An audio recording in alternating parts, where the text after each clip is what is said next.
Good morning. सकाळ सकाळी नाश्त्याला काय करायचं आहे हा प्रश्नच पडतो. मग आपण शेवटी पोहेच करतो. चला तर म्हणलं आज पोहेचीच रेसिपी दाखवूया. मग मी ते एका कढईमध्ये एक पै तेल घातलं आहे आणि जिरे आणि मोहरी घालून ते चांगलं तडतडवू दिलं आहे. नंतर त्याच्यामध्ये मी थोडीशी हिंगपूड घातली आहे. हिंगपुडीने खूप छान चव येते पोह्याला. नंतर मी बारीक चिरलेला कांदा आणि मिरची घातली आहे. ह्याच्यामध्ये तुम्ही शेंगदाणे आणि कढीपत्ताही घालू शकता. माझ्याकडे नव्हतं म्हणून मी नाही घातलं. नंतर त्याच्यामध्ये चवीनुसार मीठ घालायचं आहे.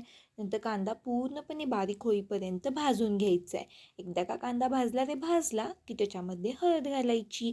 नंतर भिजवलेले पोहे घ्यायचे, त्याच्यामध्ये थोडीशी चवीनुसार साखर घालायची आणि ते सुट्टे करून घ्यायचे. नंतर त्यात पोहे मिक्स करायचे आणि पूर्णपणे गरम होत नाहीत ना तोपर्यंत ते परतवून घ्यायचे. एकदा का पोहे गरम झाले की त्याच्यामध्ये बारीक चिरलेली कोथिंबीर घ्यायची आणि वरून घालायची. हे कमी साहित्यात होणारे पोहे तुम्ही एकदा ट्राय करा. नक्की सांगा कसं झालं ते.